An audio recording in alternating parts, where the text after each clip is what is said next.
Well, when they got to the house and into the kitchen, they stopped dead in their tracks. Because someone was, yes, lying on the floor and they weren't moving, but it wasn't someone's grandma. It was a young woman, face down, lying in a pool of blood. And she had one gunshot wound right above her eye. We got one down, shell casing on the floor. And then right there next to her body, there was a single shell casing from a gun. So right away, officers searched the entire house, making sure that nobody else was hurt or there, and also confirming that whoever did this wasn't still inside the home. Upstairs in the master bedroom, they found jewelry boxes scattered on the floor, and somebody had also opened a small safe. But sure enough, aside from that, the home was empty. I mean, other than the woman who was on the kitchen floor. But really quickly, speaking of the woman, police found an ID card in her pocket. And it turns out that she was one of their own, a volunteer police officer. And more than that, it was only 8 days until her wedding day. So what happened here? Who was this woman, and why did somebody want her dead? And why did somebody seemingly lie about it? Well, there's a lot to unpack today. I'm Annie Elise, this is 10 to Life, and let's jump right in. In 2015, when this all went down, Laura Grillo was just 37 years old.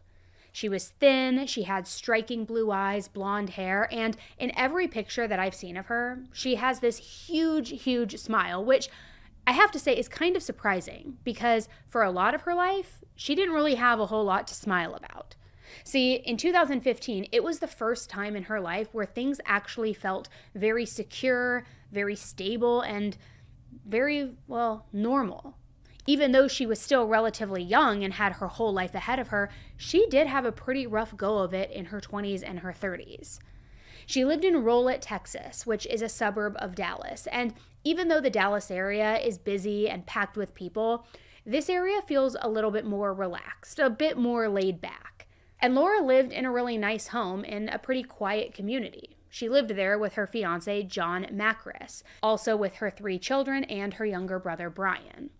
Now, Brian and Laura were very close. Brian was also on the autism spectrum, so Laura was just incredibly protective of him.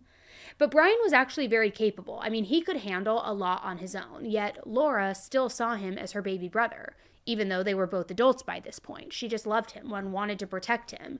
And honestly, that had kind of been Laura's whole life. Looking out for Brian, making sure that everybody else, including Brian, everyone aside from herself, was always being taken care of. It didn't even really leave her much time or energy for herself or much else. But still, from the get-go, something that was always very important to her was looking for love, somebody that she could build a life with. Now, unfortunately, instead of finding the one, she ended up in a string of bad relationships. Short ones that just didn't work out for one reason or another, and her 2 oldest children had different dads, which I don't know the specifics of why things didn't work out with either one of those guys, whether it was just a bad fit or whether there were more serious issues, I'm not sure. But the important thing is that for a while, Laura was a single mother of 2. And even though she still wanted to settle down, she knew that she had to put her kids first. She had to make sure that whoever came into their lives would be good for the whole family, not just good for her. So still, she never lost hope. She believed that her person was out there and that she eventually would meet the man who was right for her and her family.